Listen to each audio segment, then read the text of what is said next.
오늘 말씀 요한계시록 6장 1절에서 11절까지입니다. 글씨가 좀 작지만 읽고 아니면 성경을 찾아서 보시기 바랍니다. 요한계시록 6장 1절에서 11절입니다. 같이 읽겠습니다. 시작. 내가 봄에 어린 양이 7인 중에 하나를 떼시는데 그때 내가 들으니 내 생물 중에 하나가 우레소리같이 말하되 오라 하기로 이에 내가 보니 흰말이 있는데 그 단자가 활을 가졌고 면류관을 받고 나아가서 이기고 또 이기려고 하더라.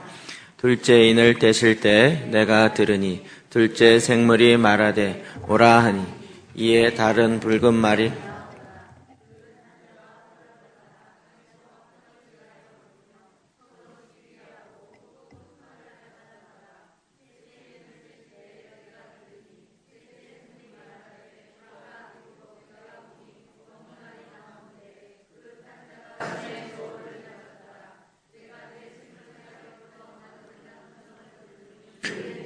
한 데나리온의 밀 한 대요 한 데나리온의 보리 석 대로다. 곧 감람나무와 우려주는 해치지 말라 하더라. 넷째 인을 떼실 때 내가 넷째 생물의 음성을 들으니 말하되 오라 하기로 내가 봄에 정황생 말이 나오는데 그 단자의 이름은 상 흉령과 상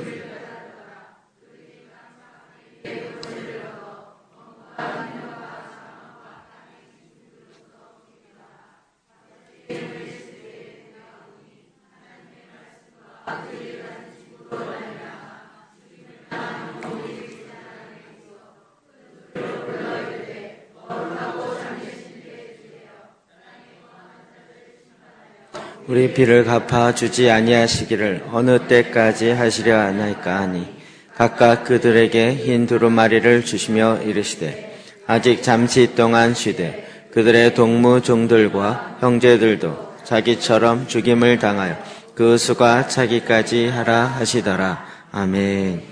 아멘. 그리고 마지막 하나님 때 일어나는 사건들, 그래서 우리가 어떻게 준비해야 되는가라는 계속 살펴보고 있습니다. 오늘 그 10번째입니다. 마지막 때에 일어나는 마지막 때를 알리는 계시적인 사건들이 있을 것이다. 성경은 이 부분을 계속 우리에게 말해주고 있습니다.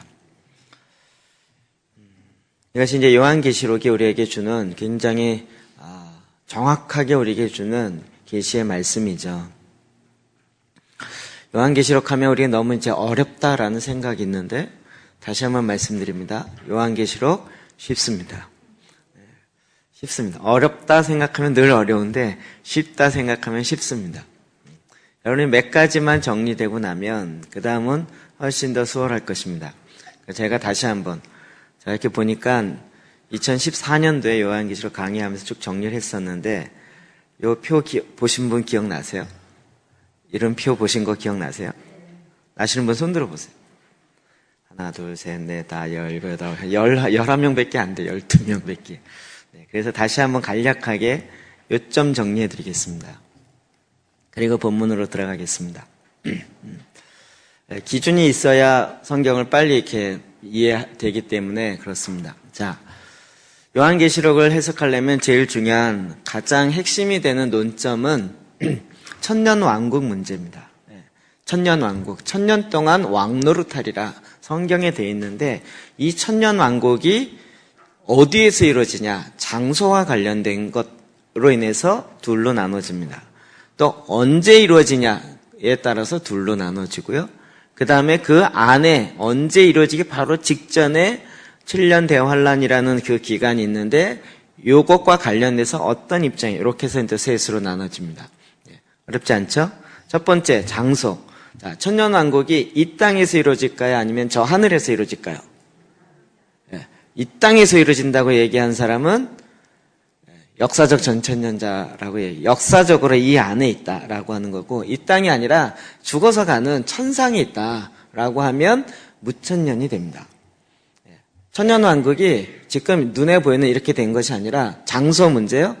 자, 이 땅에 있다고 얘기하는 사람은 역사적 전천년설, 역사적으로 있다라고 얘기하는 사람들이라는 것입니다.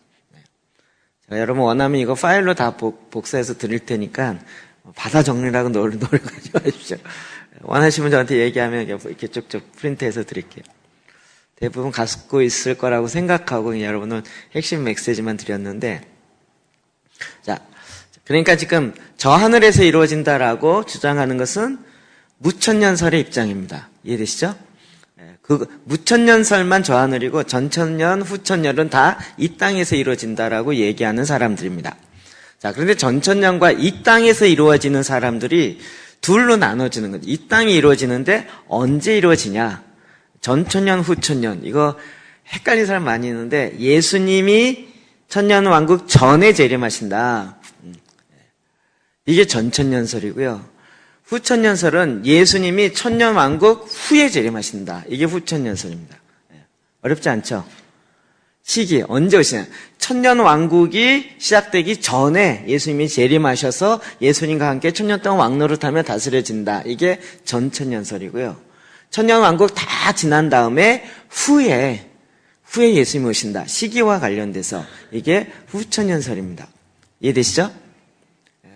그러니까 장소와 관련해서는 이 땅이냐 저 하늘이냐 차이고요. 자, 이 땅에 있는 사람들 중에서도 언제 이루어지느냐에 따라서 예수님 오시기 전이냐 후냐에 따라서 둘로 나눠진다 이 얘기입니다. 어렵지 않죠? 네. 자, 그러면 자 이제 후천년설도 좀 빼고 이 땅에 이루어지는데 언제 이루어지냐? 예수님이 천년왕국 전에, 그래서 예수님이 재림하시고 난 다음에 천년 동안 왕노릇이 이루어질 것이다 라고 얘기하는 사람들 중에서도 또 둘로 나눠집니다. 그게 이제 역사적 전천년과 세대주의적 전천년설이라고 얘기합니다. 우리가 제일 많이 이야기하는 휴거라는 책 나와서 하고 있는 쪽이 이 세대주의적 전천년입니다. 그런데 이 세대주의 전천년과는 좀 다르게 우리는 그거와는 좀 다르게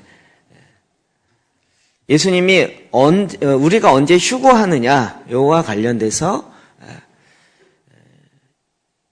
중간에 이루어진다 얘기하는데 이걸 조금 더 설명하면 나중에 나옵니다. 나중에 더 설명할게요. 그냥 개념만 이해하시면 됩니다. 우리는 지금 어떤 입장이에요? 저는 역사적인 전천년설의 입장입니다. 이해되셨나요?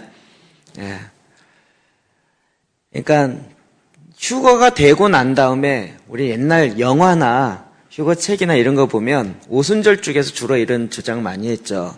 기차를 타고 가는데 갑자기 기관사가 휴거 확 돼요. 그러면서 교통사고가 일어나고 막 이런 사건이 일어났잖아요. 이렇게 이야기하면 세대주의적인 전천년설이 되는 거고요. 보통 역사적 전천년설은 그렇지 않고 3년 반 동안은 평화의 시대가 진행되어지고 3년 반이 시작되기 전이다. 이렇게 얘기하는 것이 역사적 전천년설입니다. 즉 7년 예수님의 그 재림하는 시점과 관련되어 있습니다. 자, 이걸 보고 타임라인, 시간에 따른 스케줄을 따라 보면 이렇다는 것입니다. 자, 여기 보시면 천년왕국 있죠. 천년왕국은 새하늘과 새 땅 아닙니다. 천년왕국 후에 잠깐 무정에 있던 자들이 잠깐 나와서 하는, 그리고 나서 영원한 새하늘과 새 땅이 이루어진다. 요겁니다. 요 뒤에 세 개는 다 똑같습니다. 어디나 다르지 않습니다. 그런데 소위 말하는 7년 환란 전에 휴거되어서 공중으로 재림하셨다가 7년 환란이 다 지난 다음에 재림한다. 예수님과 함께. 그래서 여기는 두 번의 휴거가 있다. 얘기하는 것이 세대주의적인 전천년입니다. 이해되셨나요? 네. 어렵지 않죠? 그러니까 7년 대환란 전에 휴거예요. 그래서 휴거에서 어디 있어요? 예수님은 공중으로 오신다. 공중의 재림. 그래서 우리 어디서 만나요? 공중에서 1차 만났다가 이 땅은 막 7년 동안 환란 있다가 끝날 때 내려와서 같이 다스린다. 이게 우리 입장이 아니고 세대주의적인 전천년설이다. 아직 깨우고 계시군요. 역사적 전천년설은 주로 예수님의 재림, 우리가 보수적인 입장이 교단이 주로 이쪽으로 가는데요. 요 재림과 휴거와 재림, 다시 오는 요 장면을 요거 표를 잘못 둔 것 같아요. 네. 우리가 지금 역사적 전천년설이죠. 제가 좀 이따 하나 더 설명드릴게요. 무천년설 또 후천년설, 아까 이건 장소와 시기의 문제라 그랬죠. 이걸 주장하고 있는 보수적인 교단들이 있습니다. 그럼 보로 지금이 천년왕국, 예수님 때부터 천년왕국이기 때문에 지금이 천년왕국 시대라는 거예요. 그러니까 주님이 오시면 그때 휴거 재림하면서 이루어지기 때문에 천년왕국은 재림 전에 있다, 이렇게 나오는 거죠. 제가 잘 설명한 거죠? 예. 자, 근데 저희는 지금 하나 더 이야기해서 수정 역사적 전천년설을 얘기합니다. 역사적 전천년설에 조금 좀 견해가 다른 입장을 갖고 있는데, 그게 뭐냐면, 자, 아까 얘기했던 뒤에, 이거는 뒤에서부터 이렇게 정리해 와야 됩니다. 새하늘과 새 땅, 최후 심판, 천년왕국, 재림, 여기까지는 다 똑같아요. 근데 요 앞에 7년 동안 환란과 나팔 심판, 대접 심판, 나팔 심판, 인 심판, 성경에 보면 3개의 심판이 나오는데 그 순서에 따라서 약간씩 달라지는 거죠. 자, 7 대접 심판이 있는데 요 때가 마지막 심판입니다. 마지막 7 대접. 그 앞에 6개의 대접 심판이 있겠죠. 근데 이건 한꺼번에 이야기한 거예요. 여기서부터 여기까지는 나팔이에요. 7 나팔. 자, 보시면 첫 번째 나팔, 두 번째, 세 번째, 네 번째 나팔. 그래서 앞에 보면 4개의 나팔이 있고 5번째 나팔, 6번째 나팔, 그리고 7번째 나팔, 마지막 나팔 안에 7개의 대접이 있다. 이해되시나요? 그러니까 지금 7년 환란 안에는 뭐가 있어요? 둘로 나눠서 5번째, 6번째 이렇게 보통 나눠진다, 이렇게 이야기하는 거죠. 인심판은 그 앞에 있는 거죠. 인심판에 보면 첫 번째 인, 두 번째 인, 세 번째 인, 네 번째 인, 5번째, 6번째, 7번째 인 안에 나팔 7개가 있고 7번째 나팔 안에 7개의 대접이 있다. 이해되셨나요? 이해 안 됐어요? 그러니까 7번째 인은 마지막 인이에요. 근데 마지막 인이 띄어졌다는 얘기는 그 다음에 순차적으로 7번째 인 다 띄고 난 다음에 또 첫 번째 나팔이 부러지는 게 아니라 7번째 인 안에 7개의 나팔이 들어있다고요. 그렇죠? 그리고 그 안에서 또 이게 무슨 얘기예요? 다음을 보시면 알아요. 여기 7번째 인 안에 7개의 나팔 심판이 있다고요. 그리고 7번째 나팔 심판, 마지막 나팔 안에 대접 심판이 있다고요. 이게 되죠? 그러니까 지금 역사적 전천년설은 주로 환란이 통과한다, 환란 중이다. 그런데 저희가 지금 보기에 약간 차이점은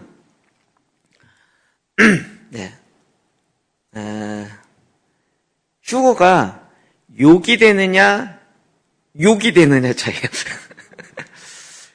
이해되시나요? 그러니까 3년 반의 휴거가 되느냐, 여기 앞에 나오나? 안 나오네. 네. 그 설명을 안 했네요. 아까 그 표시에서. 자, 보통 역사적 전천년설은 어디나 나가면 욕이 이 3년, 여기 7년 대환란 앞부분에 휴거가 되어진다. 이 휴거의 시점이에요. 이러면 제일 앞부분에 된다. 그러면 어디라고요? 세대주의. 역사적 전천년설은 요 3년 반 시작될 때, 요때 시작된다. 근데 지금 저희 입장은 뭐예요? 6번째 나팔까지 다 통과하고 7년 거의 끝부분에 7번째 대접은, 대접 심판은 누구도 견딜 자가 없어요. 온 땅이 다 심판받기 때문에. 그래서 7 대접 전에 휴거되어서 그 다음에 주님과 함께 내려온다. 이게 수정 전천년설이라고 얘기하는 우리 입장이라는 거예요. 그래서 이걸 환란 통과설이라고 이야기합니다. 환란을 통과한다, 이 얘기예요. 이해되시죠? 되시나요? 가장 큰 차이점이 환란을 통과하느냐 안 하느냐의 차이예요. 우리가 제일 무섭게 믿는 거예요. 환란을 다 겪을 거라는 거예요. 그런데 마지막 7번째 나팔, 즉 7 대접 심판은 아니고 그 전에 휴거될 거라는 거죠. 이해되시죠?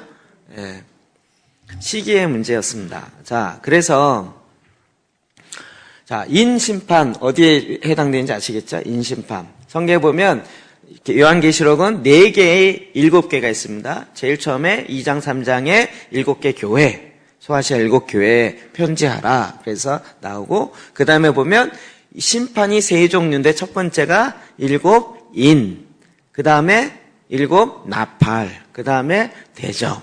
예. 계시록은 이렇게 큰 구조 안에 딱 들어가 있어요. 자, 그 인을 떼시는 장면입니다. 자, 6장 1절 우리 읽어볼까요? 시작. 내가 봄에 어린 양이 일곱 인 중에 하나를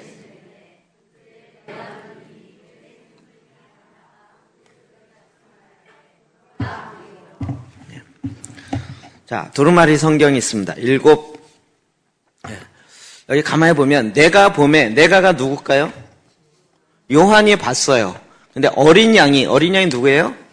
예수님이 일곱 인 중에 하나를 떼실 때 인 중에 인이 일곱 개가 아니라 두루마리가 이렇게 되어 있다면 여기에 인이 일곱 개 찍혔다는 거잖아요. 일곱 개 인이 두루마리에 인봉에서 찍혔단 말이에요. 그 중에 하나를 떼신다고요. 일곱 인이 찍힌 것 중에 하나를 떼시는데 누가 떼요? 예수님이 떼는 거예요. 사탄이 떼는 게 아니라 누가 떼요? 예수님이 떼요. 우리는 마지막 때 되면 막 적그리스도 막 이러는데 여러분 적그리스도가 떼는 게 아니고 예수님이 지금 마지막 때에 이 일을 완성하려고 예수님이 뗀단 말이에요. 어린 양인 일곱 인 중에 하나를 떼시는데 그때 내가 들으니 내가 누구예요? 요한이 들으는데 내 생물 중에 하나가 우레소리 같이 말하되 오라. 우레소리 같이 오라 이러면서 말했단 얘기예요. 이 배경이 5장에 나오죠. 이 마지막 때에 중요한 책이 두루마리 책이 있는데 이걸 아무도 뗄 수가 없어요. 그래서 요한이 울죠. 그때 일곱 장로 중에 한 사람이 나타나서 일곱 장로래. 장로 중에 한 사람이 내게 말하되 울지 말라. 유다 지파의 사자 다윗의 뿌리가 이겼으니 그 두루마리와 일곱 인을 떼시리라. 누가 떼요? 마지막에 그리스도가 예수님께서 이걸 떼신다는 거예요. 그래서 우와, 이제 요한이 막 이걸 떼야 되는데 아무도 뗄 자격이 있는 사람이 없는 거예요. 그런데 이제 장로 중에 한 사람이 울지 말아라. 이거 뗄 수 있는 사람이 있다. 누구예요? 예수님이 뗄 수 있다. 얘기한 거죠. 그때 내가 요한이 또 봤어요. 뭐가 보였어요? 보좌. 하나님이 앉아 계신 그 보좌와 보좌 앞에 뭐가 있어요? 네 생물과 장로들 사이에 24장로들 사이에 한 어린 양이 서 있는데 어린 양이 누구예요? 예수님이 서 있단 말이에요. 근데 그가 예수님을 가만히 보니까 일찍이 죽임을 당한 것 같더라. 누군지 예시를 다 해주고 있죠. 요한계시록 어렵지 않습니다. 차근차근 보면 그냥 다 아는 내용이에요. 일찍이 죽임을 당한 게 누구예요? 예수님이요. 어린 양이라 그러니까 혹시 못 알아들을까봐 일찍이 죽임을 당했던 예수님이라는 거예요. 그에게 일곱 뿔과 일곱 눈이 있으니 뿔이 일곱 개 있다는 건 금방 이해가 되는데 눈이 일곱 개 있대요. 와, 우린 두 개밖에 없는데 그러면 일곱 개 어떻게 있나 막 고민되죠. 이럴 때 그 뒤를 보면 나와요. 이 눈들은 뭐라고요? 온 땅에 보내심을 받는 하나님의 일곱 영이더라. 그러니까 눈이 일곱 대, 그러니까 막 얼굴에 눈이 일곱 개 있는 귀신인가 보다. 우리는 자꾸 이렇게 생각하는데 그렇게 보지 말고 일곱 뭐라고요? 영이라고요. 그러니까 그 일곱 영이 온 땅에 보내심을 받는 하나님으로부터 보내심을 받은 일곱 하나님의 영이라고요. 그 영이 땅에 가서 지켜보고 있다라는 거예요. 그 일곱 눈이 있다 이렇게 얘기하는 거죠. 계시록 어렵지 않습니다. 그래서 자 1절 보니까 네 생물 중에 하나가 누굴까요? 네 생물은 밑에 보니까 5장에 보니까 하나님 보좌 앞에 생물이 몇 개 있어요? 네 생물 있잖아요. 그러니까 그 네 생물 중에 하나가 이렇게 되는 거예요. 어렵지 않죠? 우리 하나님의 현현 그러면 네 생물 많이 나왔죠? 그 네 생물 중에 하나가 큰 우레소리와 같이 말아요. 오라라고 얘기했다고요. 그럼 이게 요한계시록만 있다고 생각하는데 그렇지 않고 구약에도 요한계시록의 70, 80%는 구약에 있는 말씀의 인용이라고요. 자, 스가랴 6장 2절부터 오라 그랬더니 이제부터 인이 하나 떼어질 때마다 온 거죠. 왔어요. 그런데 말이 네 말의 모양으로 나왔잖아요. 이 네 말이 계시록에만 나온 게 아니라 스가랴 6장에도 나온다고요. 자, 2절 볼까요? 시작. 첫째 병거는 붉은 말들이, 둘째 병거는 검은 말들이, 셋째 병거는 흰 말들이, 넷째 병거는 어릉지고 건장한 말들이 메었는지라. 내가 내게 말하는 천사에게 물어 이르되 내 주여 이것들이 무엇이나이까 하니 천사가 대답하여 이르되 이는 하나님의 내 바람인데 온 세상에 주 앞에 서 있다가 나아가는 것이라 하더라. 아멘. 마지막 때에 되어질 것들 환상으로 구약의 스가랴 선지자가 봤는데 병거에 붉은 말, 빨간색 말이 있고 두 번째 병거에는 검은 말, 흰 말, 네 번째 병거는 아롱지고 건장한 말들이 메어 있다는 거예요. 계시록에는 한 말 한 말 나오는데 스가랴는 그게 메어 있다 이렇게 나와요. 이게 도대체 뭘까? 그러면 또 고민하지 말고 4절에 스가랴가 너무 감사하게 또 물어봐 주잖아요. 천사에게 물어 이르되 내 주여 이것이 무엇이나이까? 우리도 묻고 싶죠. 스가랴가 딱 물어줬잖아요. 이게 뭡니까? 그랬더니 천사가 대답하여 이르되 이는 하나님의 내 바람인데, 하늘의 내 바람인데, 바람. 그러면 우리는 바람 요거 하나 해석하면 되는 거예요. 바람. 성경 그러면 또 바람인가 보다 이렇게 생각하지 마시고 성경에 바람이 어떤 게 있는가 좀 생각해 보시는 거예요. 바람. 초대교회 성령이 임할 때 어떻게 임했죠? 급하고 강한 바람처럼 임했다는 거죠. 그렇죠? 급하고 강한 바람처럼. 이게 저는 쉽게 외워졌는데 왜냐하면 헬라어로는 푸뉴마 그래요. 푸뉴마. 혹시 푸뉴마 성경 갖고 계신 분 계세요? 옛날에 한번 나왔었어요. 성경책 이름이 무슨 요즘에 이거 뭐죠? 굿데이 성경 이렇게 있는 것처럼 푸뉴마 성경 이런 거 한번 나왔었어요. 얘는 헬라어고요. 히브리어는 루아흐라는 거예요. 루아흐는 제가 많이 설명했죠. 그 코에 생기를 후 불었다. 바람이라는 거예요. 바람은 뭘 얘기해요? 영을 얘기한 영. 영이요. 그렇죠? 그러니까 자, 이는 하늘의 내 바람인데 내 바람이 뭐라고요? 영이라고요. 그 위에 보니까 7 영이더라. 거의 같은 의미라는 걸 금방 아시겠죠? 그러니까 지금 마지막 때에 어떤 징조가 일어나는데 그 징조가 영으로 작동해서 움직여지는 이와 같은 역사가 일어난다는 거예요. 이게 시대적 사인이라는 거죠. 온 세상에 주 앞에 서 있다가 나가는 것이라 하더라. 주님 앞에 서 있어요. 보호자 앞에 서 있다가 명령을 받고 나아가는 영이라는 거예요. 이해되시겠죠? 그러니까 지금 이 흰 말, 붉은 말, 검은 말 이거를 도대체 뭐냐 이렇게 생각하지 말고 뒤에 역사는 퓨뉴마, 영이다라고 봐야 된다. 자, 그러면서 이제 인 얘기가 나오죠. 4가지 인을 떼십니다.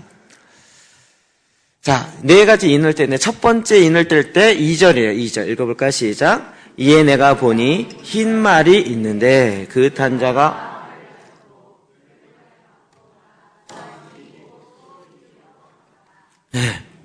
흰 말이 나와요. 흰 말. 근데 그 말은 뭐라고요? 스가랴 보니까 그 뒤에 역사는 영이다라는 거죠. 영.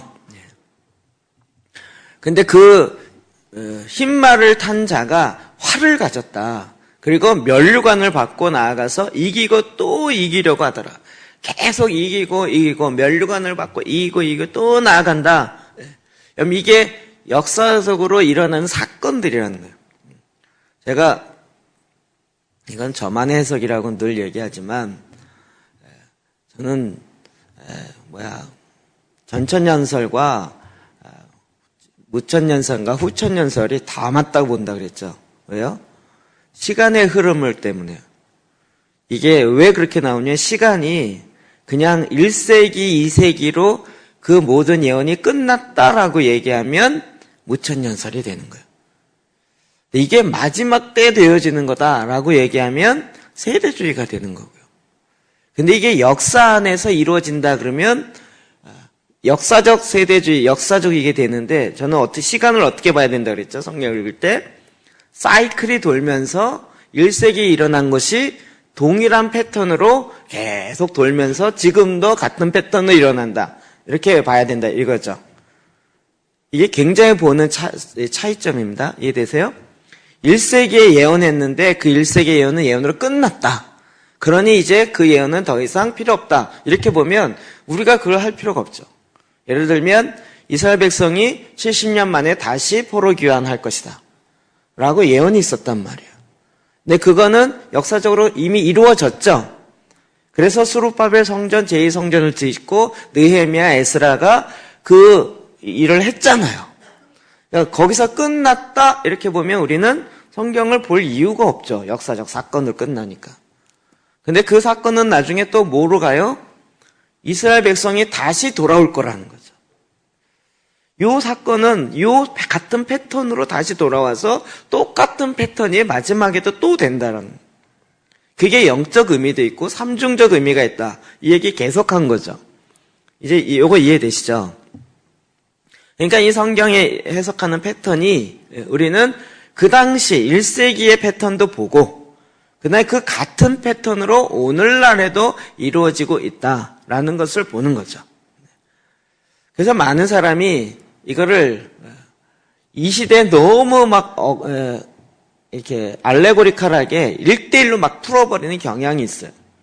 근데 그렇게 보면 오류를 범하기 참 쉬워요. 근데 이제 제가 이렇게 자꾸 설명하는 건 이게 뒤에 역사는 영이라는 거예요. 영. 네. 자, 흰말 가운데 면류관을 받고 나아가서 이기고 또 이기고 하더라. 뭔가 자기의 승리를 차지하면서 계속 이기며 나아가는 그렇게 역사하는 영이 있다라는 거예요. 이게 문제에 대해서는 해석이 다양합니다. 어떤 사람은 흰색이 뭐냐, 그래서 주로 교황이 흰색 입고 다니니까 이건 캐톨릭을 이야기한다 이렇게 얘기하는 사람부터 시작해서, 그러면 캐톨릭은 이렇게 얘기하면 또 무천년설의 입장에서는 보면 틀린 거예요. 왜요? 1세기엔 캐톨릭이 있었어요, 없었어요? 없었잖아요. 캐톨릭 언제 나왔어요? 3세기 콘스탄틴 이후에 나왔잖아요.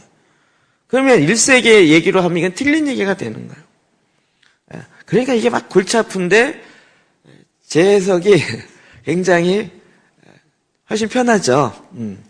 정말 편한가? 저는 이게 뭐다 이렇게 보기보다는 그 뒤에 역사는 악의 영이라 이렇게 보는 거죠. 자, 두 번째는 붉은 말이에요. 제가 나중에 쭉 몰아볼게요. 붉은 말이래요. 3절, 4절 읽어볼까요? 시작. 둘째 인을 떼낼 때 내가 들으니 둘째 생물이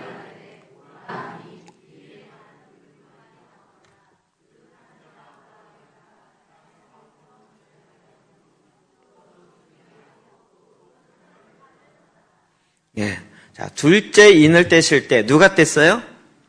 예수님, 어린 양이. 내가 들으니, 내가가 누구예요? 요한이 들으니, 둘째 생물. 이 생물은 뭐예요? 네 생물. 보좌 앞에 있는 네 생물 중에 두 번째 생물이 말했다고요. 그래서 오라라고 또 얘기했어요. 그러니까 지금 말은 계속 누가 해요? 생물이 하는 거죠. 오라라고 했더니 이제 이 두 번째는 붉은 말이 나왔어요. 붉은 말이 네 번째 생물 아닙니다. 두 번째 생물이 얘기했더니 붉은 말이 나왔어요. 그래서 제가 붉은색으로 이렇게 칠했어요. 그 3절, 4절을 붉은색으로. 여러분은 색깔로 안 돼 있죠? 흑백의 한계입니다. 그 탄자가 허락을 받아서 땅에 화평을 준 게 아니라 화평을 제거해버렸어요. 그러면서 서로 죽이게 만들어요. 이 두 번째 붉은 말을 탄 자가 나오니까 땅에서 화평을 없애버리고 막 서로 전쟁이 일어나서 서로 죽이게 만들어요. 그리고 큰 칼을 받았더라. 본인도 칼을 잡고 전쟁하면서 자꾸 죽이게 하는 이런 큰 일이 일어났다는 거죠. 어떤 사람은 이게 1차 대전, 2차 대전, 세계대전이다. 이렇게 얘기하는 사람이 있어요. 이거는 지금 세대주의 좀 이렇게 해석해요. 아니면 1세기, 2세기 전쟁에 무슨 티투 장군과 누구의 싸움이다 이렇게 얘기하시는 분들이 있고요. 무천년자는. 근데 저는 뭐라고요? 같은 패턴이 돌아간다고요. 1세기, 2세기에 일어났던 그 같은 패턴이 오늘날에도 일어나고, 이해되시죠? 이게 뭐냐? 서로 막 죽이고 큰 칼을 받으며 하는 뭔가 일어나는 거죠. 뭔가 큰 전쟁이 있다라는 것을 우리는 알아요. 기본적으로 알겠죠. 근데 전쟁이 1세기에만 일어나요? 지금만 일어나나요? 계속 모든 세계의 전쟁은 다 일어났잖아요. 전쟁을 일으키면서 서로 죽이게 하는 악의 영이, 이런 역사가 있다는 거죠. 자, 검은 말, 5절, 6절입니다. 시작. 셋째인을 떼실 때 내가 들으니 셋째 생물을 말하되 오라 하기로 내가 보니 검은 말이 나오는데 그 탄자가 손에 저울을 가졌더라. 내가 네 생물 사이로부터 나는 듯한 음성을 들으니 한 데나리온의 밀한 한 데나리온의 보리석대로 또 감람노와 포도주는 해치지 말라 하더라. 아멘. 자, 셋째인을 떼실 때 이제 이거 금방 해서 누가 떼요? 예수님이요. 내가 들으니 누가 들어요? 요한이. 셋째 생물 누구죠? 보좌 앞에 있는 네 생물. 오라. 패턴은 같아요. 오라 하기로 내가 보니 요한이 봤어요. 그랬더니 이제는 검은 말이 나와요. 그런데 그 손에 그 위에 붉은 말은 뭘 가졌어요? 큰 칼을 받았죠. 그런데 여기에는 그 손에 저울을 가졌더라. 저울을 가니까 뭔가 이렇게 잰다라는 거잖아요. 그래서 내가 네 생물 사이에서 나오는 듯한 음성을 들었더니 한 데나리온의 밀. 이게 지금 뭔가 계산하고 재고 이러면서 양식을 한 데나리온, 한 사람이 하루 일한 품삯, 그 하루 품삯으로 밀 한 대를 줘요. 굉장히 조금인 거죠. 한 데런에 보리석대고요. 그러니까 지금 뭔가 경제와 관련된 일이 진행되고 있다라는 걸 보게 되는 거죠. 이 영이니까 검은 말은 영이죠. 뒤에 역사는 영. 자, 청황색말 7절 8절에 시작. 넷째 인을 떼실 때 내가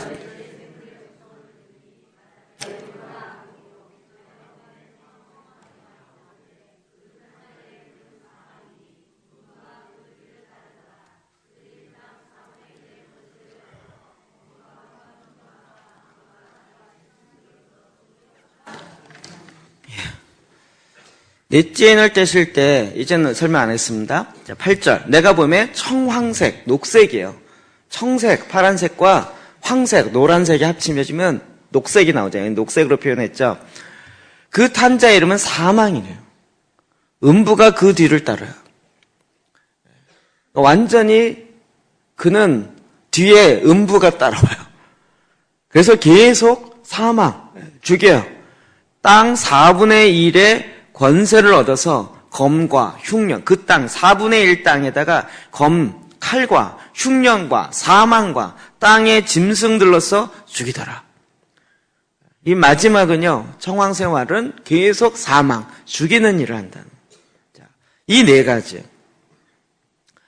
여기에 대해서 굉장히 많은 해석이 있다고 이야기 드렸어요. 저는 마지막 때의 사인으로 보자는 거예요. 마지막 때 사인으로.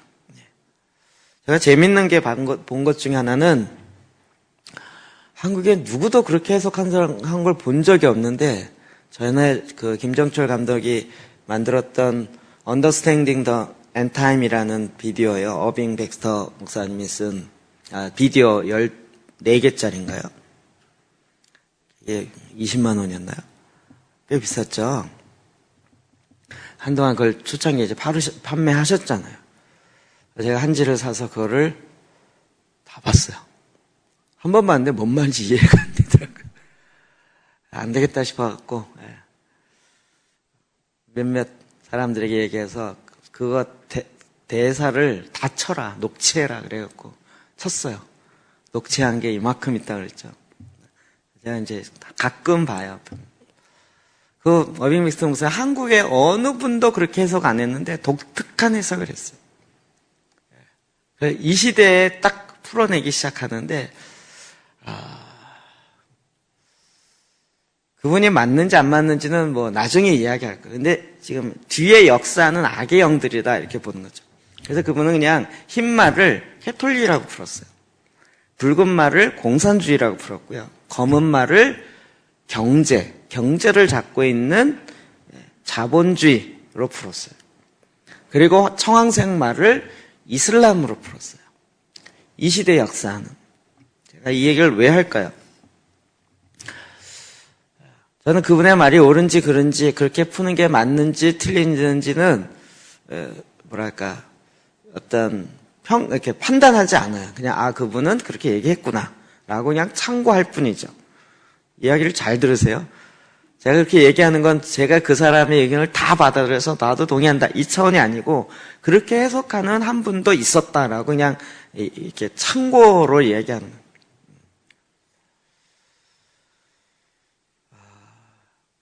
마지막 때에 일어나는 인을 뗄 때 그 7 영이 스가랴서에 보면 그 바람이 일어나기 시작하는 거예요. 바람이 일어나. 우린 영 그러니까 어려운데 사실은 세상적으로 얘기하면 그게 뭐예요? 정신이죠, 정신. 우리가 지금 3.1절에 3.1절 정신을 개성하자. 계몽주의 정신을 갖자. 이런 거잖아요. 세상에서 얘기할 땐 걸 정신으로 이야기하는 거예요. 우리는 독립 정신을 갖자. 뭐 이런 거잖아요. 그래서 우리 기독교 용어로 얘기하면 그 영을 받아야 된다. 이렇게 얘기하는 거잖아요. 그거를 이제 계시록을 얘기하면 그런 마지막 때에 그런 영이 역사해서 그런 일들이 일어난다라는 거잖아요. 바람이 불어서. 그냥 툭 마음에 드는 느낌이 어빙 백스터 목사님의 이야기가 지금으로 얘기하면 상당히 좀 그럴 수 있겠구나라는 느낌이 탁 하나 오는 거죠. 저희가 왜 하냐면 이번 3.1절 집회 때문에 이 말씀을 듣고 지금 많은 분들 제가 정치 얘기하면 좀 조심스러워지는데 3.1절에 태극기를 들고 나갔던 사람이 박사모라고 많은 사람이 언론에서 이야기해요. 특히 JTBC에는 아예 그냥 박사모들이다. 한 명당 5만 원씩 주고 돈으로 사왔다 이래가면서 이야기를 해요. 근데 이번에 주최 측은 500만 명, 비공개 통계로는 한 200만 정도 나왔을 거라고 봐요. 200만 잡고 5만 원 곱해보세요. 얼마인가? 5만 원씩 받아갖고 200만 명이 나왔어요. 얼마를 준 거죠? 전 계산이 안 돼요. 얼마예요? 또 계산 빠른 사람. 200만 명에게 1인당 5만 원씩 줬어요. 계산해보세요. 한덕 기준 하고 계신 거예요? 네? 몇 억이에요? 100억. 네. 대충 100억. 100억 내지 1000억 정도 될 텐데 3월 예? 1000억이에요? 1000억. 커질수록 더 좋아. 예. 그러니까 1000억. 예. 이번에 3월 1일 날 200만 명이 나오기 위해서 누군가가 1000억을 풀었어요. 말이 차라리 그거 갖고 나라를 살리지.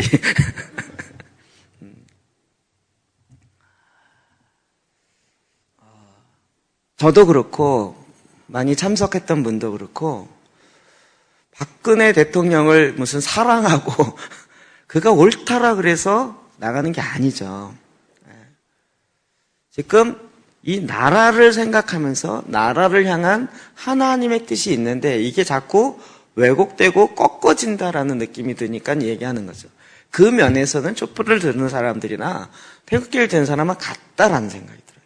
그렇죠? 이쪽에 드는 사람도 뭐죠? 대통령이 이렇게 말도 안 되는 일을 할 수 있어?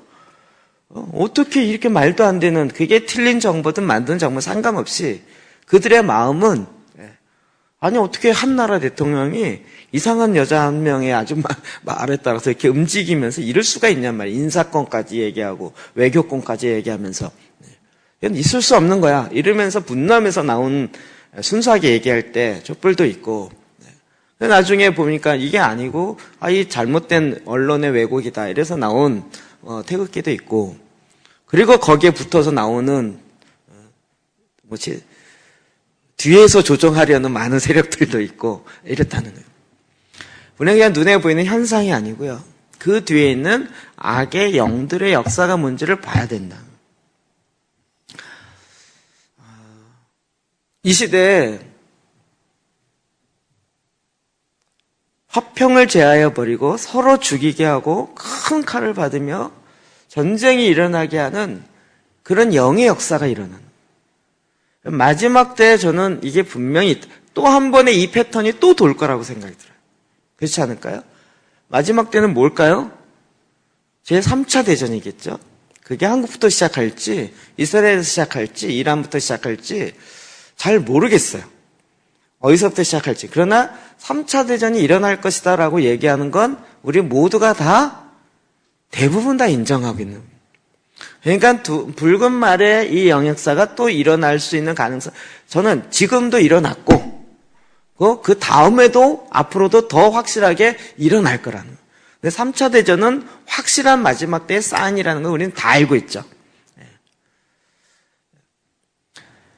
이게 공산주의로 보건 뭐로 보건, 근데 공산주의는 이미 많이 꺾였기 때문에.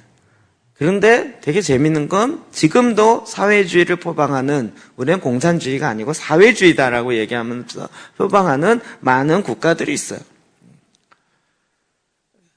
근데 실제로 그 전에 공산주의가 일어났을 때는 공산주의에게 이걸 적용해도 딱 맞죠. 서로 죽여요. 그리고 화평을 제하여 버리고 큰 칼을 갖고 엄청나게 죽이는 일이 일어나요.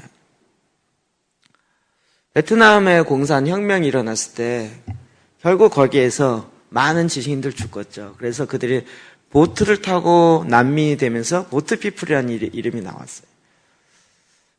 그래서 지금 베트남이 갖고 있는 어려움이 계속되고 있죠. 캄보디아에 폴포트가 집권하면서 사회주의를 만들겠다 그러면서 킬링필드가 일어났죠. 1년 동안 200만 명을 죽였어요. 제가 캄보디아 갔을 때 그 킬링필드의 기념관이 있거든요. 그걸 기념하자가 아니라 그런 역사가 있었다. 해골 계속 갖다 놨어요. 진짜 해골 갖다 놨어요. 지식인을 어떻게 분별해요? 안경 끼면 지식인이에요. 조심하세요. 안경 끼는 사람들. 대학남의 지식인이고, 그래서 죽이기 시작하는 이유 없이. 그냥 공산주의 영에는 사실 이 붉은 말로 해석해도 그럴만하다라고 이렇게. 근데 이게 공산주의가 붉은 말이다 이렇게 보기보다는 제가 얘기한 것처럼 뒤에서 역사하는 영이 있다는 거예요. 그렇죠? 근데 마지막 때에 일어나는 이런 영의 역사가 있다는 거죠. 자, 검은 말에 이 경제로 일어나는 건데 제가 이제 몇 번 말씀드린 것처럼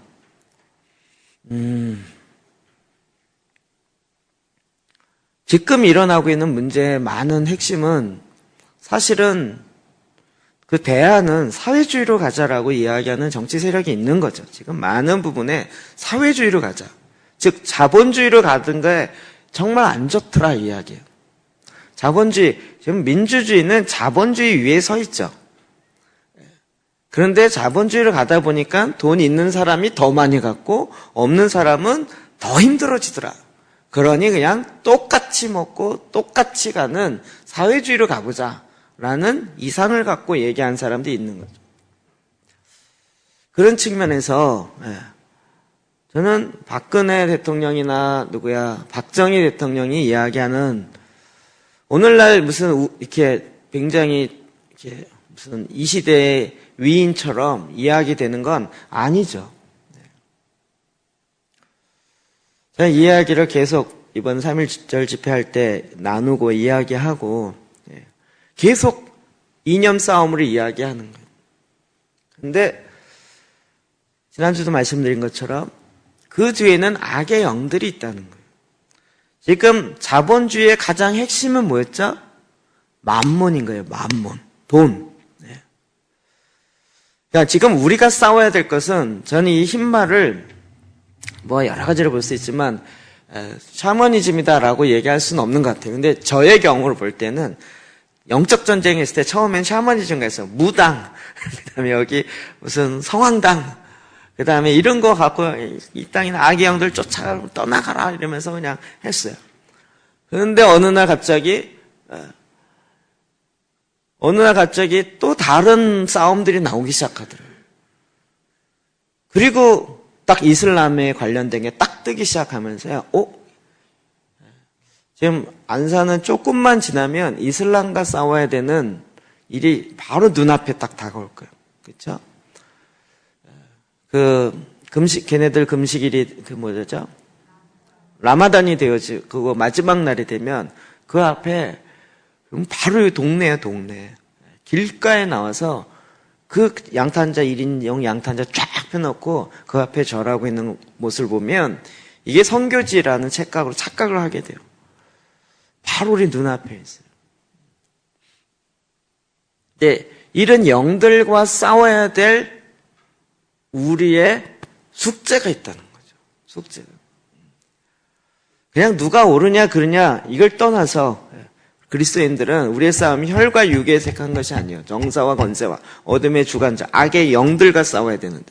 자, 그렇다면 잘못되어진 인연과도 싸워야 돼요. 과거에 있었던 공산주의와도 싸워야 돼요. 근데 이게 하나씩 넘어가는 게 아니라 동시다발적이에요. 근데 그보다 더 힘든 건 뭐냐면 만몬주의와 싸워야 돼요. 지금 교회는 어디랑 싸우다가 무너져요? 만몬과 싸우다 무너져요.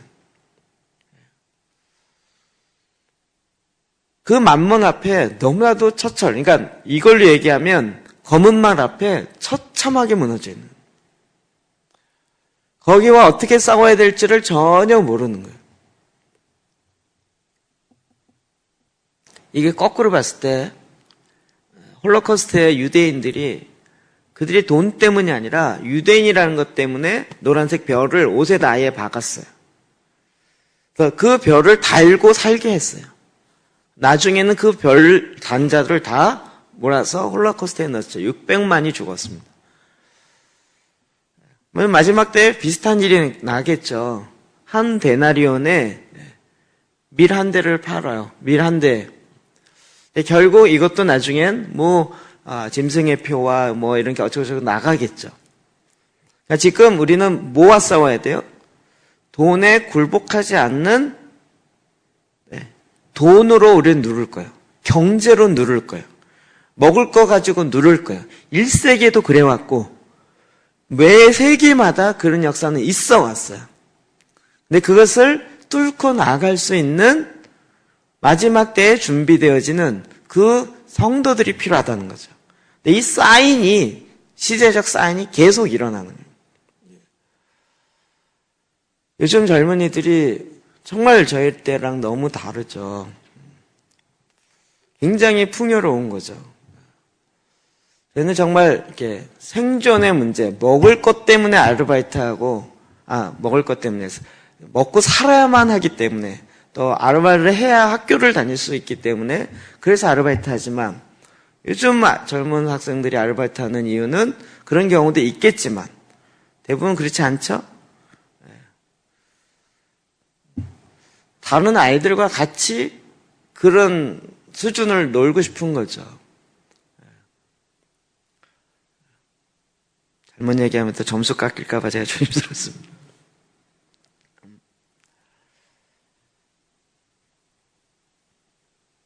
지금 이 싸움이 마지막 때에 계속 이 영들이 풀어지면서 마지막 때에 이 시대의 징조로 나타나는 거예요. 징조로 나타난다고 성경이 얘기하고 있는 거예요. 그럼 우리는 그때 어떻게 싸워 이겨야 될 것인가가 우리의 숙제로 계속 다가오는 거죠. 그럼 제가 이게 참 이렇게 보면서 저는 이게 하나 이기고 그 다음 이기고 그 다음 이기면 그 다음 넘어 이렇게 생각했는데요. 이번 3.1절 집회를 딱 지내보면서 와 이게 동시다발적으로 싸우네? 이 생각이 확 들어오더라고요. 동시다발적인 거예요. 그 만몬 앞에 무릎 꿇지 아니하는 과연 그런 한국교회와 그런 젊은이들과 그런 그리스도인이 얼마나 있을까? 얼마나 있을까? 맘몬과 싸우려는 생각 자체가 없어요. 그렇죠? 근데 이제는 뛰어넘어서 곧바로 우리가 지금 계속 기도했던 보코하람 문제부터 시작해서 IS 문제는 이슬람과의 싸움이 이게 먼 나라 얘기처럼 들리지만 조만간 우리의 얘기로 들릴 거라는 거죠. 이거는 사망을 갖고 다녀요. 아예. IS 나온 얘기는 계속 사망이에요. 그냥 죽이는 거예요. 그냥 죽여요. 이때에도 싸우는데 어떻게 싸워요?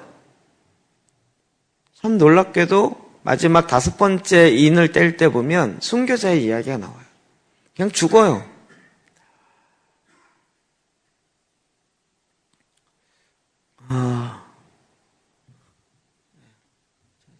설명을 뭐니 하든. 자, 다시 한번 제가 이 패턴을 말씀드리려고 설명을 드릴게요. 인심판의 4개는 아까 싸운다 그랬죠. 민족과 민족의 전쟁을 이렇게 싸운다. 그 다음에 2번째 붉은색은 피 흘리고 또 이것도 전쟁이에요. 그래서 이거는 국가와 국가 싸우는 큰 전쟁, 이거는 뭐 국지전 뭐 이렇게 많이 이야기해요. 그 다음에 3번째로는 경제 문제라 했죠. 그래서 기근, 먹을 걸 달아주는 기근의 문제라는 거예요. 인심판. 그 다음에 질병이나 4분의 1 죽인다 그랬죠. 지금 AI나 전염병이나 시작되어지는 이런. 근데 요렇게 4가지, 요 4가지를 보면요. 요 나팔 심판과 대접 심판이 요 패턴이 같아요. 여기는 나팔 심판도 첫 번째는 땅과 관련되어 있는데 이때는 3분의 1이 해당돼요. 2번째에도 바다의 3분의 1, 3번째 강의 3분의 1, 전체의 3분의 1 이렇게 되어 있어요. 대접 심판도 보면 요 4번째까지는 같은 패턴으로 가요.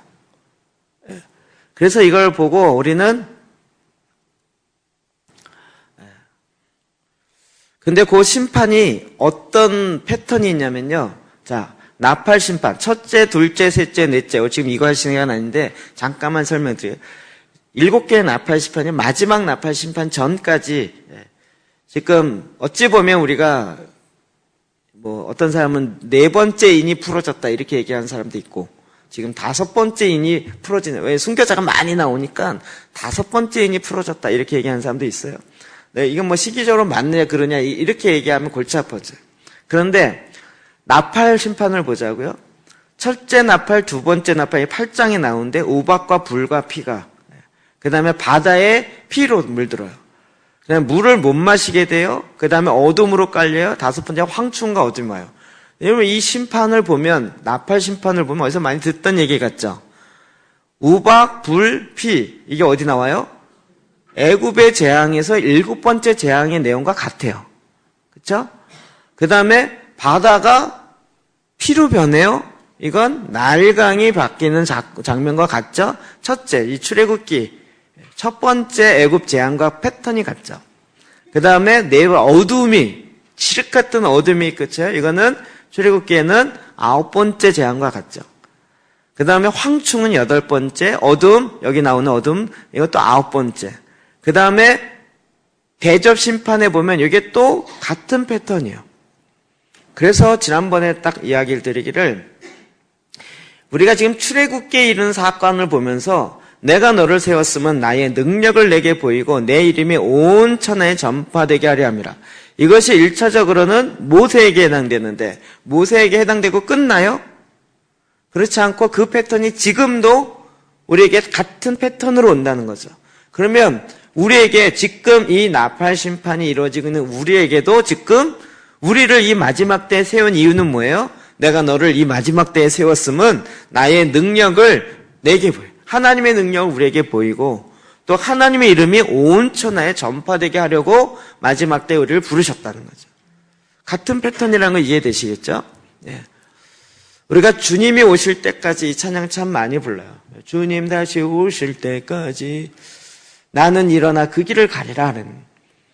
저는 이게 전에는 휴가 앞부분에 온다라고 생각했을 때는 그래 뭐 오시면 나 휴가 되겠지 이렇게 했는데 휴가가 아니고 통과해야 된다고 생각하니 이게 느낌 확 다른 거예요. 주님 빨리 오십시오 이렇게 되는 거죠. 휴가 통과된다고. 주님이 오시는 그날까지 우리가 이 길을 가리라 라고 하는데 그 패턴이 우리에게 다가오는 거죠. 그래서 저희가 이걸 이제 순환구조다. 이거를 유대인의 사고구조 속에 첫 번째가 뭐예요? 인심판. 첫 번째인, 두 번째인, 세 번째, 네 번째, 다섯 번째, 여섯 번째. 일곱 번째 인심판이 뭐였죠? 나팔, 일곱 나팔이 그 안에 들어갔죠. 그래서 첫 번째 나팔, 두 번째 나팔, 세 번째 나팔, 네 번째 나팔, 다섯 번째 나팔, 여섯 번째 나팔. 그 다음에 대접도 일곱 번째 나팔이 일곱 대접이었죠. 첫 번째 대접, 두 번째 대접, 세 번째 대접, 네 번째 대접, 다섯 번째, 여섯 번째, 마지막 일곱 번째. 그렇겠죠? 그래 놓고 보면 요 위에 첫 번째 있는 것을 가만히 보면 같단 말이에요. 땅과 관련된 패턴이라는 거예요. 두 번째를 보면 바다와 관련된. 그러니까 인, 대접, 나팔, 시판이 같은 대상이 같아요. 그래서 이게 유대인이 갖고 있는 순환 구조. 그들의 사고는 우리는 이렇게 과학주의는 약간 이렇게 병렬, 횡으로 이렇게 쭉 나열하는 구조인데 그들은 이렇게 좀 순환하는 구조를 사고 구조가 그렇거든요. 세 번째가 간과 관련된 거, 네 번째가 천체와 관련됐고, 그 다음에 다섯 번째 숭배자, 여섯 번째 유브라데강. 이게 참 독특해요. 이 패턴이 이제 우리에게 다시 좀 보여지면 아까 얘기한 것처럼 흰 말과 붉은 말, 검은색 말, 청황색 말인데 리처드 백스터, 어빙 백스터죠. 리처드 백스터? 갑자기 헷갈리지? 어빙 백스터. 백스터가 하도 많아서. 이제 이분은 카톨릭, 공산주의, 자본주의, 이슬람으로 이렇게 보고 일반적으로는 이렇게 봐요.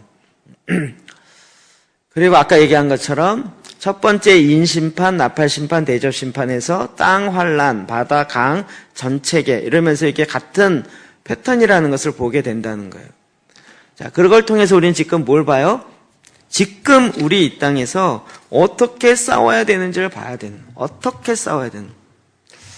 눈에 보여진 현상이 아니라 그 뒤에 있는 악의 영들과 과연 싸웠는데 결국 지난번 이슬람에서 이야기한 것처럼 이슬람이 마지막 때 들고 나온 건 그들의 엔타임이잖아요.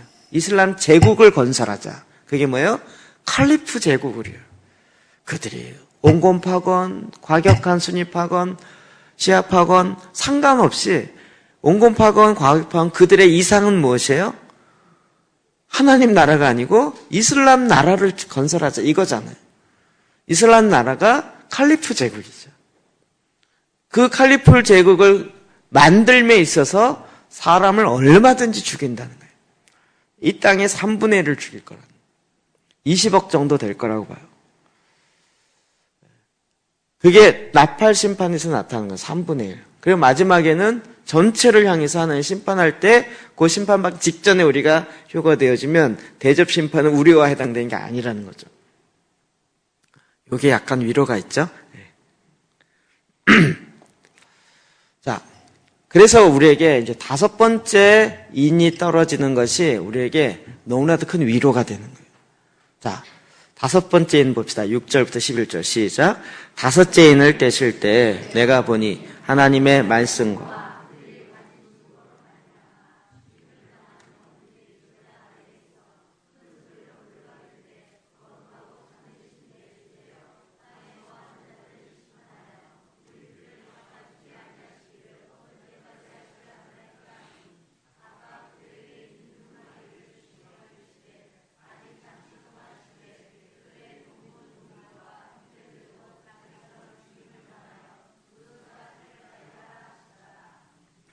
자, 이제 다섯 번째에는 패턴이 달라져요.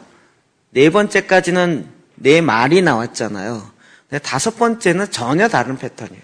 똑같아요. 대접도 그렇고, 나팔도 그렇고요.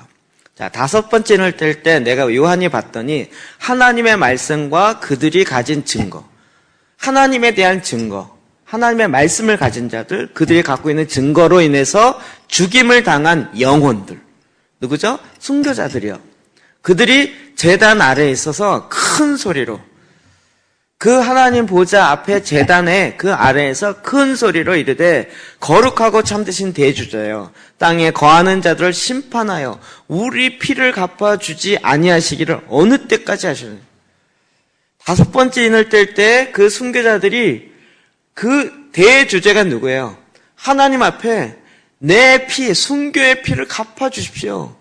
이걸 언제까지 안 갚아주시고 지금 이렇게 계속 끌고 가고 계십니까? 빨리 갚아주십시오라고 외치는 순교자의 피에 호소가 있다는 거예요. 앞에 있는 4개와는 전혀 다르게 나와 있죠. 각각 그들에게 흰 두루마기를 주시며 이르시되 아직 잠시 동안 시되 그들의 동무종들과 형제들도 자기처럼 죽임을 당할 그 수가 차기까지 하라 하시더라. 이게 뭐였죠? 순교자의 피가 다 차기까지 좀 있어야 된다는 거죠. 이 이야기를 우리가 들으면서 결국은 뭐가 있어져야 됩니까? 네, 그렇죠. 순교자의 피가 주님 앞에 올려드리는 거죠. 이 얘기는 무엇입니까? 아까 있던 4개의 영과의 싸움에서 자기의 목숨을 아끼지 아니하고 하나님의 말씀과 그의 증거로 말미암아 하나님께 밤낮 쉬지 않고 부르짖는 하나님의 마지막 부르짖는 자들의 역사가 일어난다. 그러니까 지금 IS로 인해서 죽은 많은 그 난민이랄지 모르지만 그들의 피가 호소하며 하나님께 올려드립니다. 제가 정말 4년 만에 이런 연합 모임을 나갔어요. 전에 어게인 할 때도 막 이렇게 좀 한참 많이 이렇게 다녔고,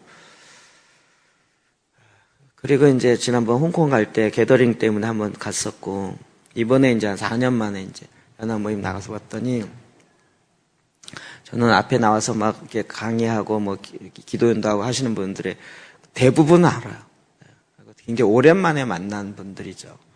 봤더니 다들 늙었더라고요. 저만 늙은 건 아니고. 다들 늙었더라고요. 저보고 얼굴 좋아졌다고 다들 좋아하더라고요. 살쪘다는 얘기죠. 저보고 얼굴이 이렇게 뽀해졌냐고. 그 말 좋게는 안 들리더라고요. 다들 늙으셨더라고요. 어느 한 분을 이제 만나서 이야기를 하는데, 자, 괜찮냐 그랬더니 안 괜찮대요. 어떻게 인사를 그렇게 하는지. 안 괜찮대요. 그래서 왜 그러냐 했더니 거기 오신 분은 대부분 이제 중보자들 중심으로 이렇게 모임을 했으니까 자기는 공황장애가 왔대요. 아니, 중보자가 왜 공황장애가 와요?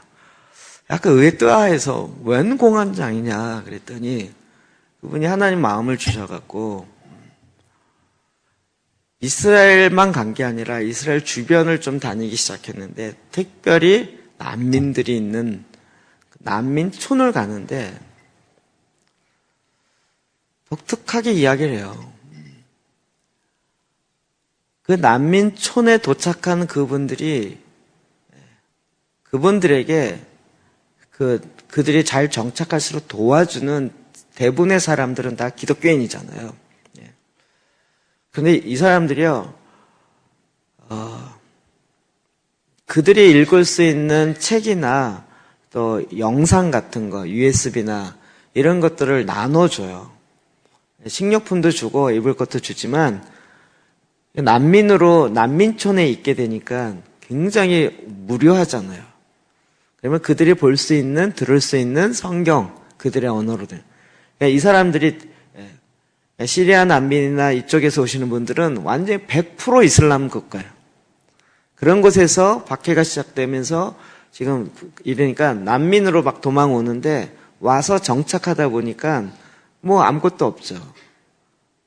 희한하게 그 영상을 보고 MP3를 듣고 성경이죠. 예수를 믿기 시작한다. 그러면 그 사람들을 도와줘야 되기 위해서 그걸 들어간다는 거예요.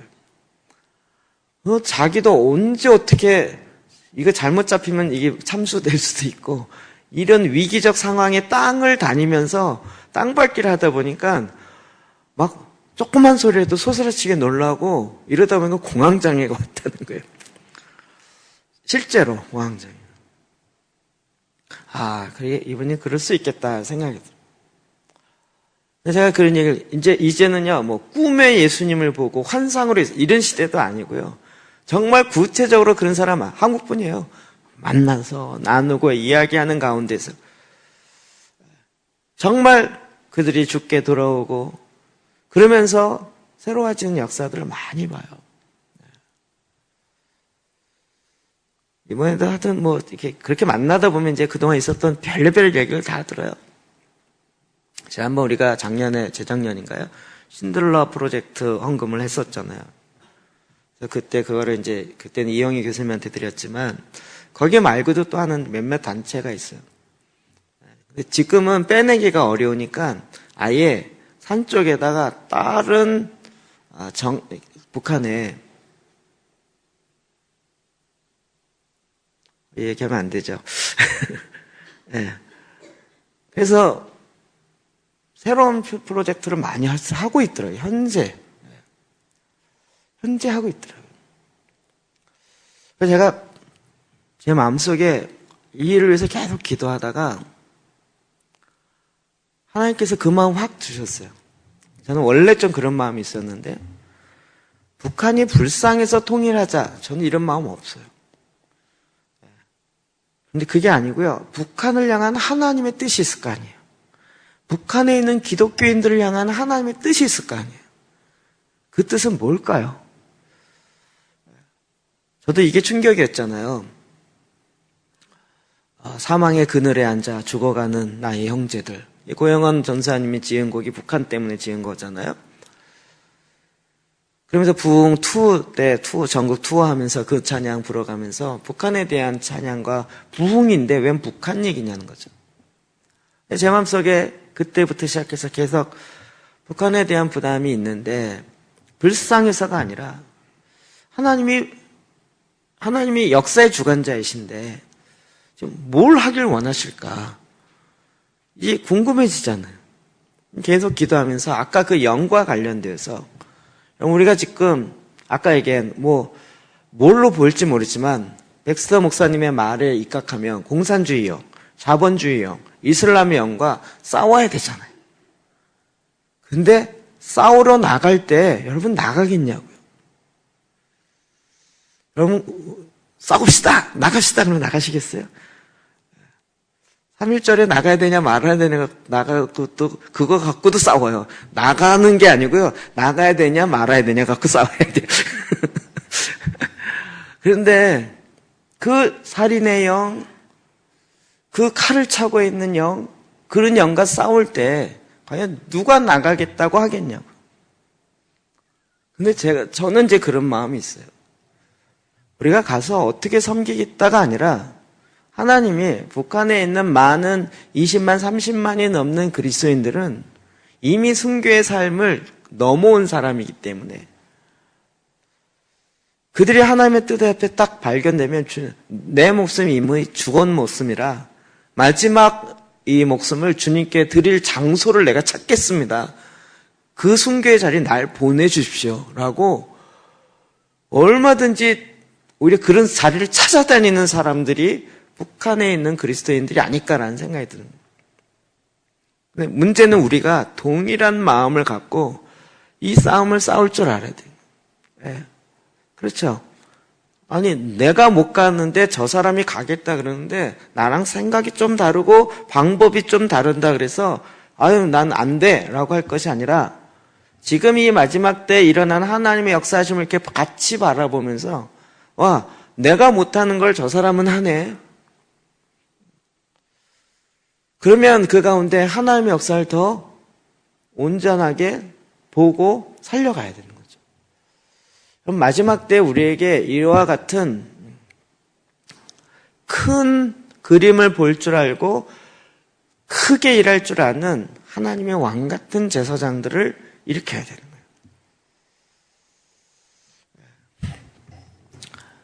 거예요. 여호수아 6장 9절 10절 봅시다. 시작. 그 무장한 자들은 나팔 부는 제사장들 앞에서 행진하며 후군은 교회 뒤를 따르고 제사장들은 나팔을 불며 행진하더라. 여호수아가 백성에게 명령하여 이르되 너희는 외치지 말라. 너희 음성을 들리게 하지 말라. 너희 입에는 아무 말도 내지 말라. 그리하다가 내가 너희에게 명령하여 외치라 하는 날에 외칠지니라. 아멘. 그럼 이게 여리고성 정복하고 마지막 나팔을 불 때 이렇게 하라는 거죠. 7바퀴를 돌고 말하지 말라는 거예요. 그리고 마지막에 외치라고 할 때 외치라는 거예요. 제가 전에 한번 말씀드렸지만 여리고성을 정복하는 이 전략은 마지막 때 마지막 나팔을, 7번째 나팔이 부러지는 그 전략과 패턴이 또 같겠죠. 하나님이 여리고 이렇게 해서 이겼다, 하나님이 도와줬으니 이렇게 이겼다라는 것을 보여주려고 우리에게 그 사건을 기록한 것만은 아니겠죠. 그것이 또 마지막 주님이 심판을, 근데 이름까지 같아. 나팔이요. 6번 돌고 마지막에 몇 바퀴 돌아요? 7바퀴. 무슨 얘기인지 아시겠죠? 계시록 갑자기 구조 생각나지 않으세요? 6 나팔 불고 마지막 나팔은 또 그 안에 7개 대접이 있잖아요. 그 패턴과 똑같죠. 그리고 마지막 때 어떻게 하라고요? 마지막 때 외치라고요. 너에게 명령하여 외치라 하는 날에 외칠지니라. 그럴 때 하나님의 역사로 말미암아 이게 무너지는 거잖아요. 이걸 지금 우리가 마지막 때 이 시대의 징조를 보고 주님 앞에 끊임없이 기도하는 준비가 되어 있어갖고 마지막 나팔을 불어야 할 그 타이밍에 외치라라고 얘기하는 그 타이밍에 같이 외쳐야 되는 거죠. 네. 제가 농담 삼아 이야기하지만 여리고성을 하나님이 희한하게 작업하시잖아요. 하나님 꼭 그렇게 하셔야 돼요. 우리가 생각하기에 모세가 모세가 아니지, 여호수아가 손을 딱 들고 저 여리고성은 무너질지어다 했더니 우르르 무너져. 좀 이루면 멋있지 않을까요? 아니면 기도원의 300용사처럼 주변에 딱 둘러서 갖고 그들이 항아리를 딱 깨면서 무너질지어다라고 했더니 황! 그게 아니고요. 하나님의 독특한 일을 하세요.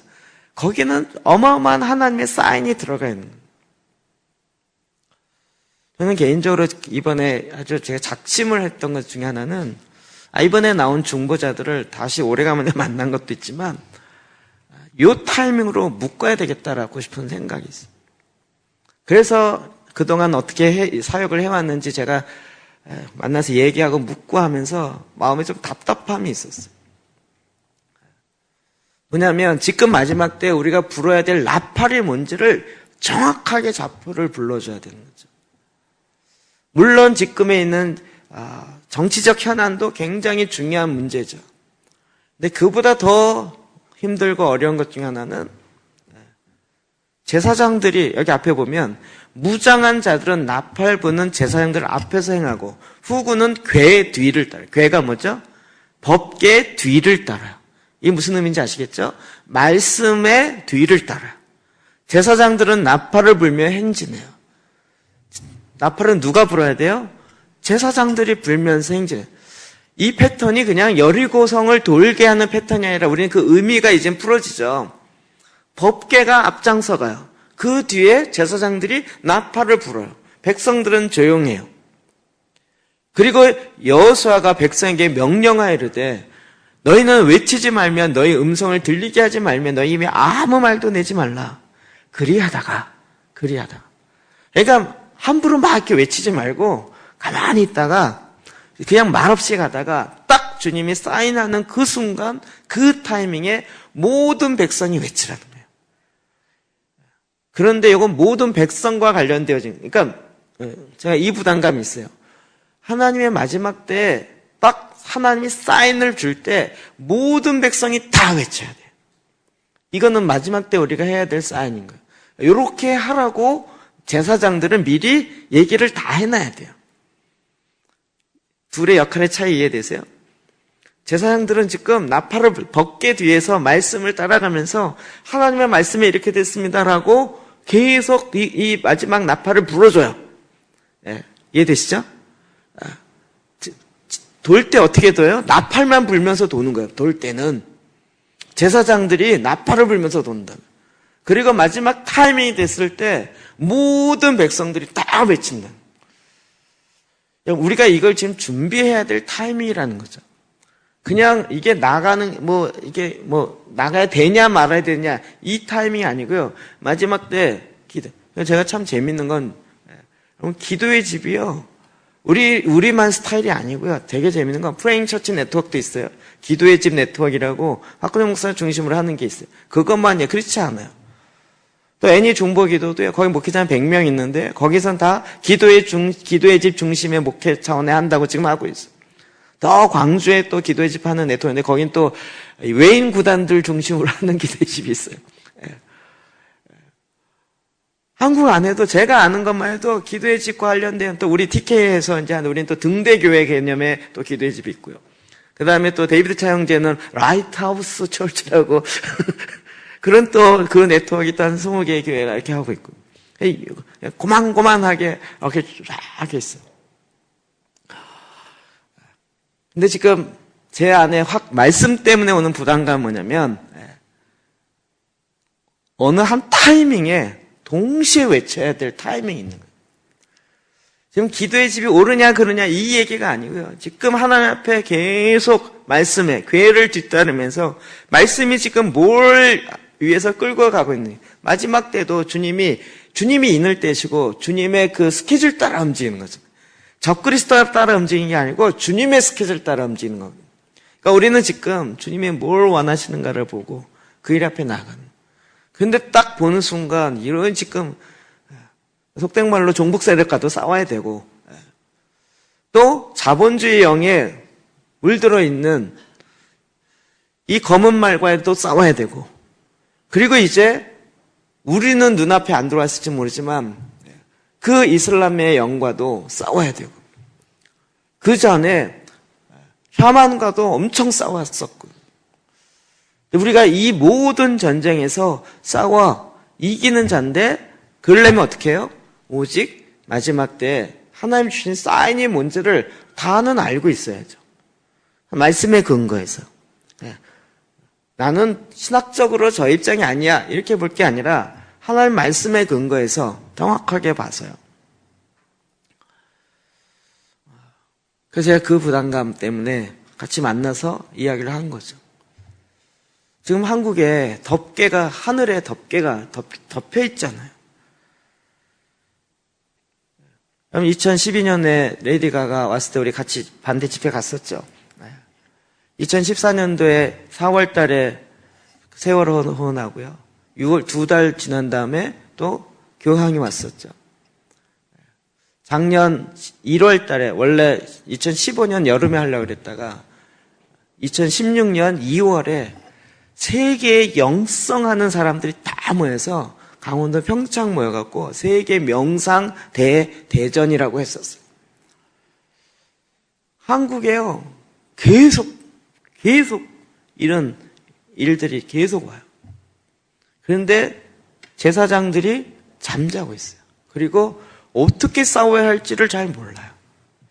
그리고 마지막 때라고 알고 있지만 좌표를 잘못 읽고 있어요. 저는 이제 그 부분에서 굉장히 마음에 안타까움이 있더라고요. 오늘 말씀에 제가 자꾸 제 생각 얘기하려고 해서 제가 조심하고 있는데요. 말씀에 지금 뭘 얘기하냐면 마지막 때 우리가 싸워야 될 영적 전쟁이 무엇인지를 성경을 통해서 다시 한번 확인해야 돼요. 제가 누가 물었더라? 누가 딱 지혜로운 질문을 했더라. 목사님 왜 회복의 동산교회라고 지으셨어요? 라고 했더라고요. 왜 졌을까요?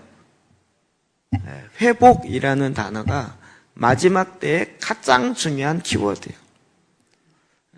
마지막 때의 제일 중요한 핵심 단어는 회복이 될 거죠. 하나님이 모든 만물을 다시 회복시키는 거예요. 마지막 때의 심판이 아니라 회복시키는 때예요. 그 마지막에 회복시키는 그 일을 해야 하는 교회가 되기 위해서 회복의 동산교회라고 이름을 지은 거예요. 우리는 그래서 기도의 집도 하게 되는 거예요. 마지막 때 우리가 말씀에 입각해서 기도해야 됩니다. 그래서 제가 이런 것과 관련돼서 이렇게 보니까요. 여담할 게 너무 많지만 이제 그 집회도 제 마음속에 확신이 들었어요. 다음번에 집회하면 내가 기획하고 내가 주도해야겠다 이 생각이 들었어요. 교만한 얘기인가? 다음번 집회는 성막형 기도로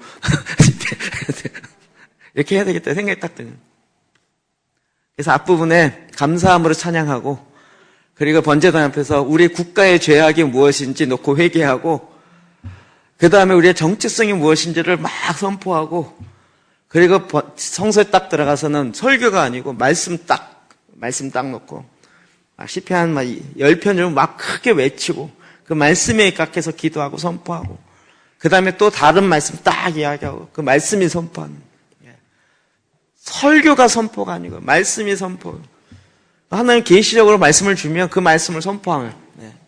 그 말씀에 의해서 입각해갖고. 사실 이번에 정말 안 올라가기로 결단을 하고 했었는데, 마지막에 계속 목사님이 마지막 한순간 올라가야 된다 그래서 이제 끌려갔어요. 저한테 요구했던 건 이제, 목사님이 저한테 딱, 목사님이 말씀 주는 거 있으면 그것만 선포하면 그것만 이제 해달라고 해서 이제 끌려갖고 올라가서, 제가 할 수 있는 거 딱, 말씀을 외쳐달라고, 혹 하더라고요. 그래? 말씀을 외쳐? 오케이. 내가 제일 잘하는 건 마름표지. 역시. 마름표. 통일 얘기 쫙쫙 나오는데, 아유, 저거 마름표 사건이야, 완전히. 예. 그 생각이 딱 드는. 내가 설명을 아무리 해도 지금 막 끝나는 순간이고 이렇게 설명을 할 게 아니고 그냥 그 말씀을 외치는 게 필요하니까. 무슨 말씀을 설명할 필요도 없고요. 그럼 이제 우리가 말씀 기도하고 또 아데 박사님의 말씀을 통해서 말씀을 이해하고 내가 해석 적용해서 나가는 게 아니고요. 말씀 그 자체가 능력이잖아요. 말씀 그 자체로 말미암아 천지가 창조되었잖아요. 빛이 있으라 했더니 빛이 왜 있어야 되는지를 막 설명해갖고 만들어진 게 아니고 빛이 있으라라고 말씀하셨음에 하나님의 말씀대로 빛이 있었잖아요. 통일의 문제도 하나님께 달린 거잖아요. 주님이 말씀하실 때 이루어지는 거예요. 이제 우리가 그걸 너무 많이 놓쳐버렸어요. 유명한 목사님이 나와야 되고 그 단체의 대표가 나와야 되고 그 단체에 뭘 해야 이 연합 모임이 되어진다라는 벌써 옛날 패러다임인데 그거 아직까지도 갖고 있더라고요. 이제 그것이 아니래요. 근데 제가 이제 4년 만에 딱 나가보면서 내가 바뀌었구나라는 걸 느꼈어요. 설교가 중요한 게 아니고 지금 말씀이 필요한 거구나. 탁월하고 능력 있는 유명한 그분이 오시면 막 10,000명 이상 모여주시는 그 한 사람이 와야 되는 것이 아니고 하나님의 말씀이 외쳐질 때 만몬의 영이 무너지고 붉은 말의 그 영과 싸우며 검은 말의 영과 싸우며 청황색 말의 영과 싸우며 흰색 말의 영과 그게 뭔지는 우리가 각자 하나님께서 성령으로 주어주시겠죠. 근데 마지막 때 우리가 반드시 그것과 싸워야 될 그 상황은 우리에게 사인으로 주실 거라는 거죠. 우리가 이제는 그 말씀을 깨닫고 그 말씀과 그렇게 그 현상과 나와 싸워서 이길 수 있는 것은 오직 말씀인 거죠. 그 괴를 뒤따르면서 하나님 그 말씀이 앞장 나가고 그 말씀의 괴의 뒤를 나가면서 나팔을 불면서 하나님이 우리에게 이렇게 말씀하셨다. 이렇게 말씀하셨다라 그 나팔을 불어야 됩니다. 나팔을 어느 목사님만 부르는 게 아니라 저와 여러분이 같이 불어야 됩니다. 왜요? 우리가 제사장이잖아요. 그래서 교회를 깨워야 됩니다. 좌표를 잘못 잊고 엉뚱한 데 포를 쏘고 있는 그런 중보자들과 그런 왕 같은 제사장들에게 정확한 하나님의 말씀이 뭐라고 얘기하는지를 보고 그 말씀에 입각해서 제대로 외치고 나팔을 불고 그리고 하나님 마지막에 완성하시겠다고 하는 하나님의 뜻을 이루십시오 라고 우리가 선포하여 나아갈 때 하나님 역사하실 줄 믿습니다. 그럼 이제 우리가 이 계시록과 마지막 때 나타나는 그 두 가지의 사인을 같이 보면서 기도했으면 좋겠습니다.